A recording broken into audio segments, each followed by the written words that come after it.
Tonight, on First at 9 this Monday, the 8th of September 2025. The Watchful Eye. 60th session of the UN Human Rights Council convenes in Geneva. Sri Lanka firmly rejects external interference into probes to uncover alleged violations of human rights, confirms Foreign Minister. Ultra Vires. Constitutionality of Deshabandhu Tennakun's appointment as IGP challenged in Sri Lanka's apex court. Narcos Sri Lanka. Police discover another stock of chemicals suspected to be precursors in crystal meth production. Harak Kata to be detained under PTA till the trial ends. The Gold Rally. Gold prices in Sri Lanka hit all-time high. Gold rally in the United States makes unprecedented hike past the $3,600 mark. Kalin baby soap rupial 90කට. Kalin baby podi හැමෝටමයි. From Derana, this is Derana First at 9. Live from Studio 24 in Colombo. Good evening and welcome to Derana First at 9. I'm Aditya Dirasinghe joining you live with the latest in Sri Lanka and around the world.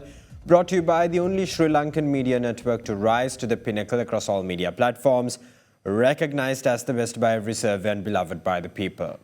Now, your top story tonight, Minister of Foreign Affairs Vijitha Herath states that Sri Lanka firmly rejects any form of external interference or international mechanisms to investigate alleged human rights violations related to the country's 30-year civil conflict, which ended in 2009.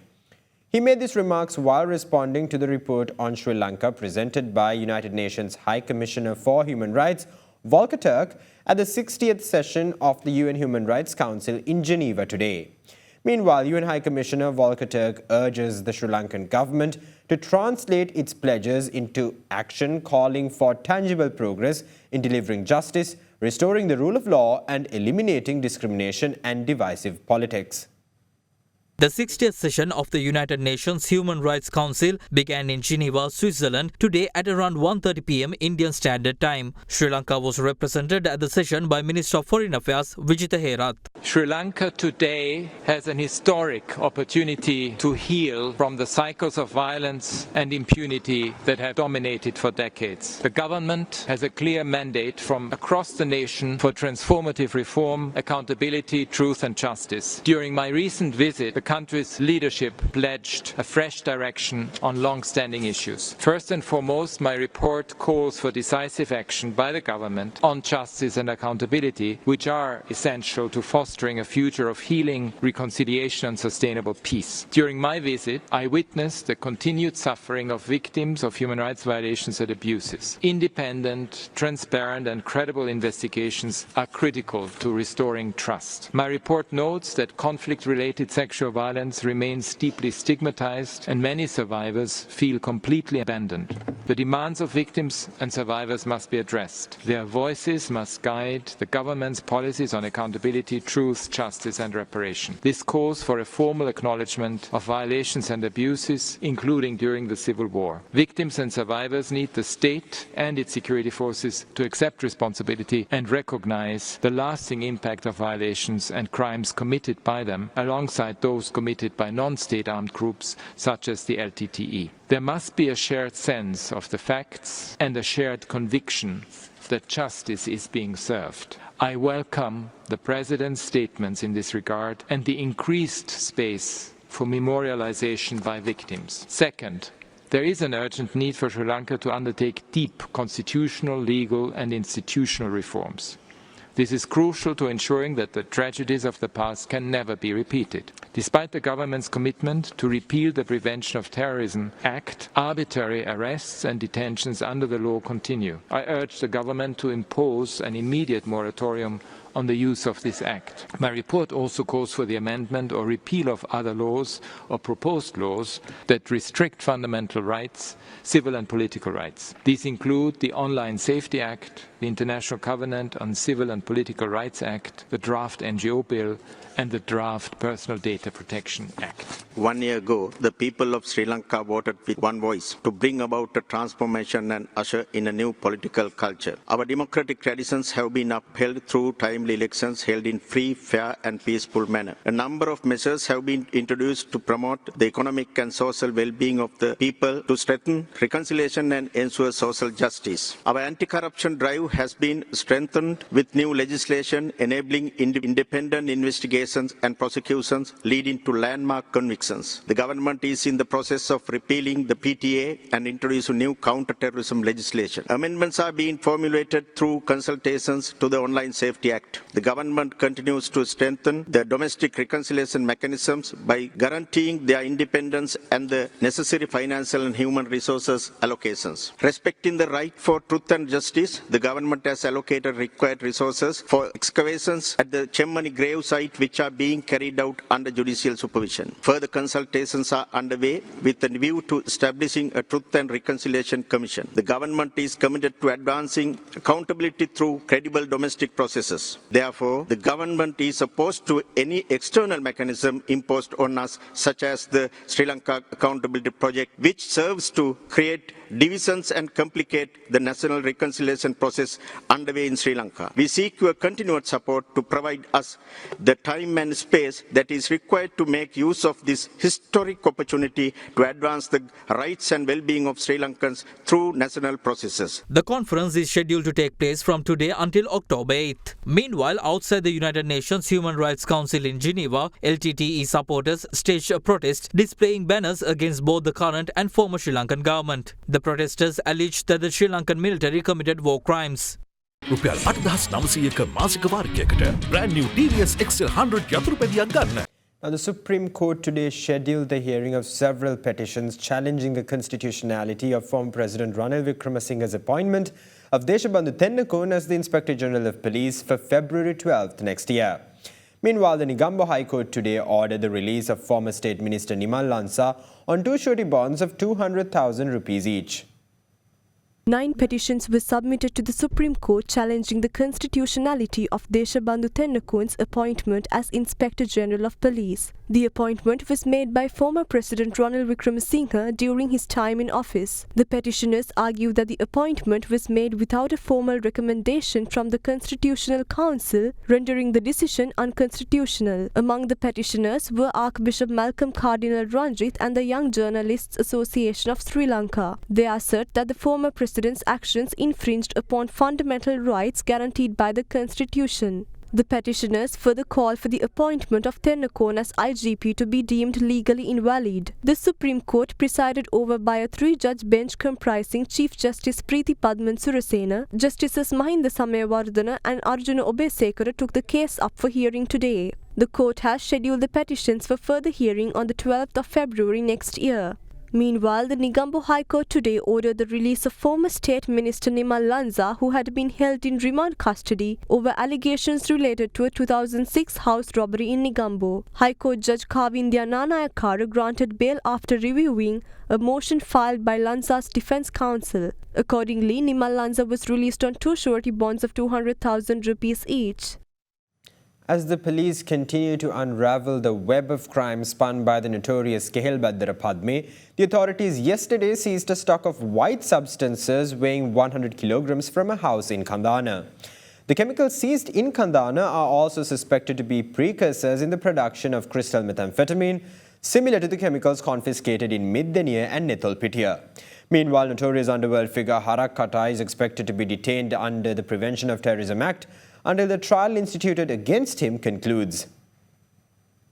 Law enforcement authorities raided a house in Kandana yesterday on suspicion that the house was being used to manufacture crystal methamphetamine. The raid came as part of ongoing investigations geared towards unraveling the web of underworld operations spun by the now remanded underworld figure Kehelbaddara Padme. Details pertaining to the Kandana residence were revealed by Amit Kumara, a known associate of Panadura Nilanga, who is also in remand custody. During search operations conducted by the Kalutara Crime Division on the Kandana property, white white substances weighing 100 kilograms were discovered. The substances discovered are suspected to be a precursors in the production of crystal methamphetamine. Further investigations revealed that the residents in question were rented out by a certain individual recently. Police suspect that the tenant in question to be a close associate of Kehel Badar Padme. The police further suspect that the tenant fled the area on the 6th of September after the Middenia raid. Law enforcement authorities are pursuing all available leads to apprehend the suspect in question. Further investigations into the incident are being carried out by the Kandana police.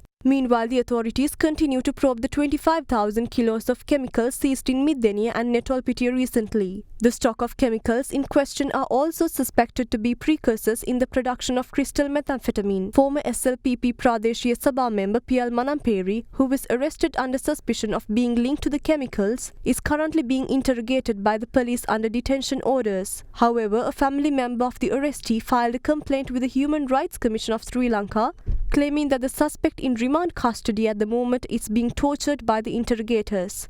The Criminal Investigation Department has also launched an investigation into certain individuals who are suspected of disseminating misinformation on police officers involved in the recent narcotic raids. The police claim that these misinformation campaigns are being carried out at the behest of organized crime syndicates. In other developments, Nadun Chintaka Vikramaratne, also known as Harakata, an underworld figure allegedly linked to large-scale drug trafficking, is to remain in custody under the Prevention of Terrorism Act until the conclusion of legal proceedings. A senior state counsel appearing for the Attorney General revealed in the High Court of Colombo that the decision to further detain the suspect has been taken as per a detention order issued by the Secretary to the Ministry of Defence.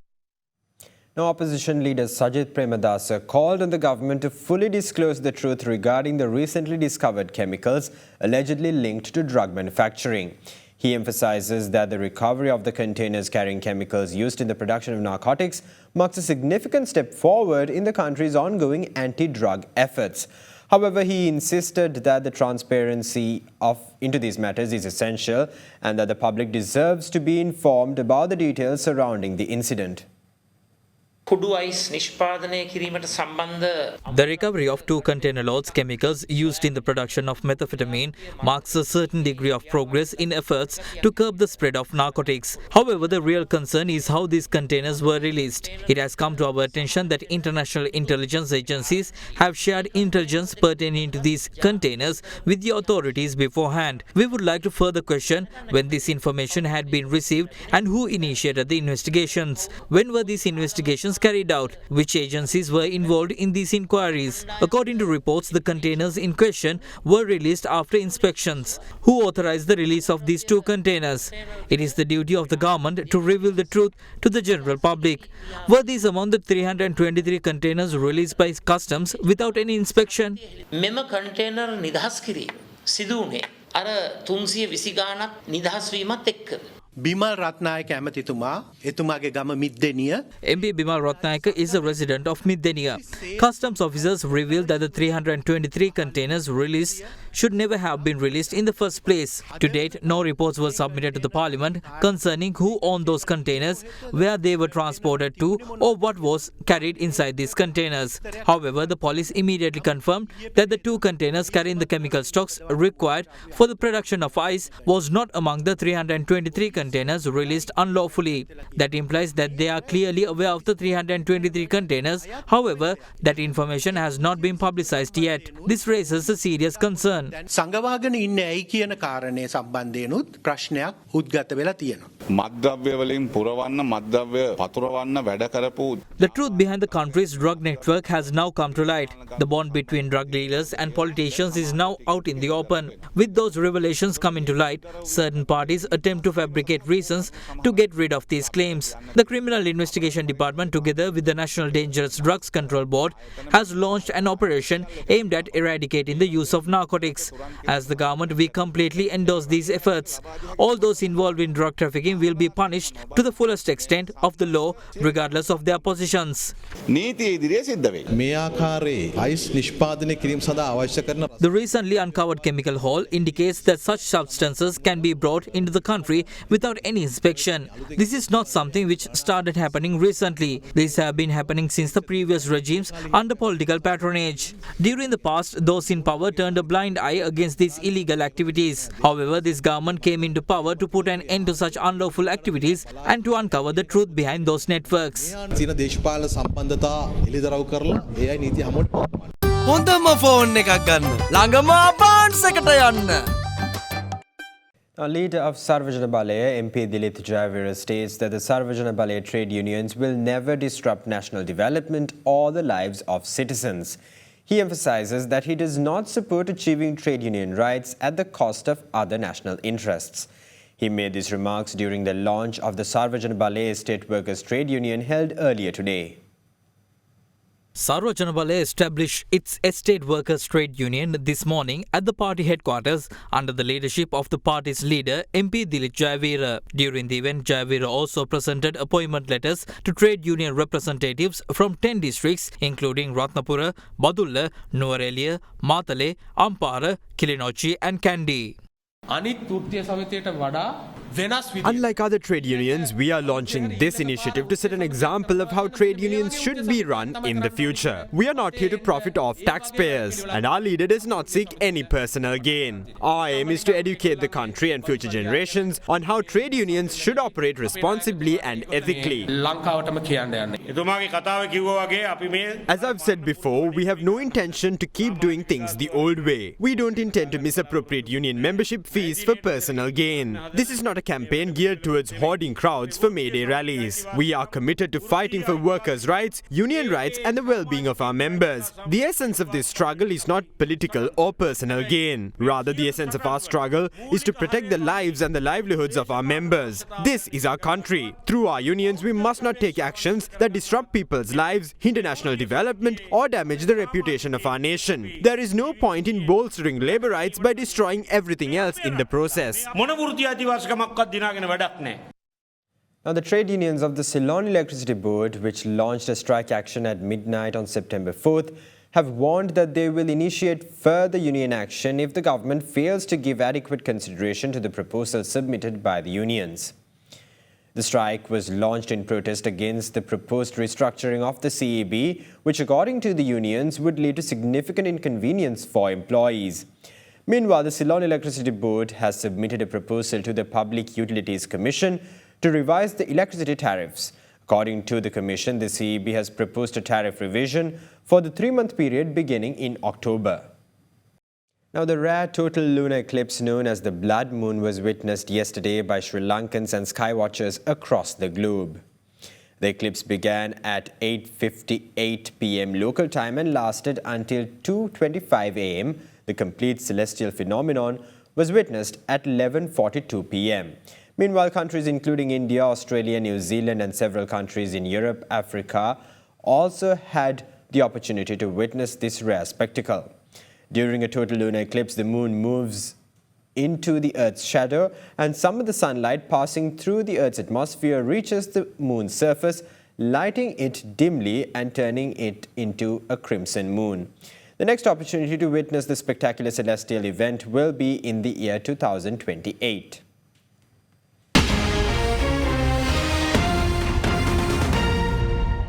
Welcome back. Now, in more local news, the Japanese government officially handed down infectious waste management equipment to the Trincomalee General Hospital as part of an approximately $3.7 million grant project aimed at improving infection control across Sri Lanka recently.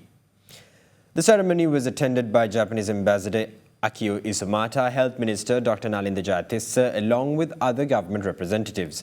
The equipment is part of the project for the improvement of infectious waste management, which covers 15 hospitals across all 9 provinces.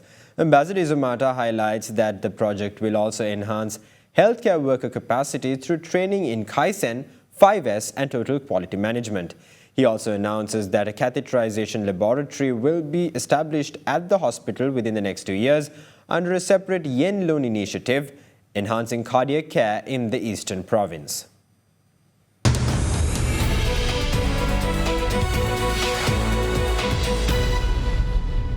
Now in your business news, gold prices in Sri Lanka increased by approximately 5,000 rupees today, with the price of a 22-carat gold sovereign in the Petak gold market climbing to 271,000 rupees.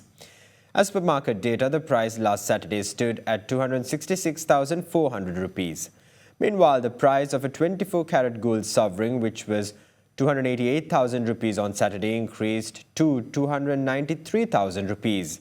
In the United States, meanwhile, gold rally extended beyond the $3,600 level for the first time today after soft U.S. jobs data cemented expectations of an interest rate cut by the U.S. Federal Reserve next week. Spot gold rose 0.9% to $3,617.79 per ounce at 12:09 GMT after hinting a record high of $3,622.07 earlier in the session.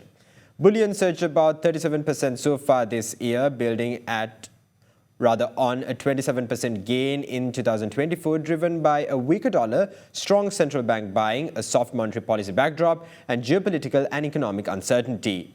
U.S. gold futures for December delivery were unchanged at $3,657.20. Now, the Colombo Stock Exchange closed in red today, resulted by losses in counters such as insurance, capital goods, and banks. The Colombo Stock Exchange all-share price index settled 0.41% lower, ending at 20,905.83 points. LAFGA's voting stock, Windforce, CT Holdings, Haley's and Carson Cumberbatch were top contributors to the ASPI. Meanwhile, the more liquid S&P Sri Lanka 20 slipped 0.82% to settle at 5,955.36 points.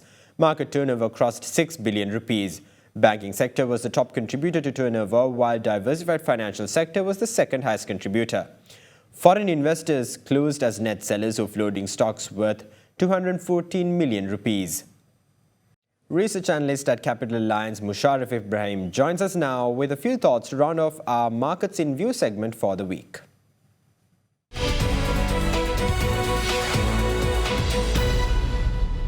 The domestic stock market fell throughout the previous week. The S&P SL20 fell by 1.1% from 6,071 to 6,005, while the SPI fell by 0.33% from 21,062 to 20,992. In addition to the index performance, the market turnover declined by 49.5%, 5.67 billion rupees. Furthermore, the government raised 5 billion rupees last week through treasury bill auctions, where yields for the 3-month, 6 months and 12 months rates remained unchanged.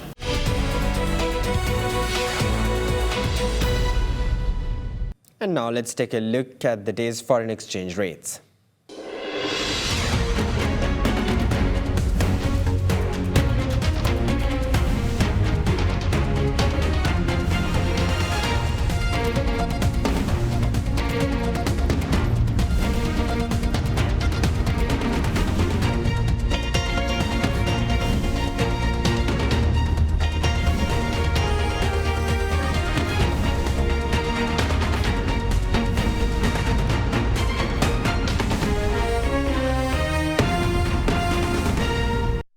That's all the news we have for you tonight. Thank you. Have a great night.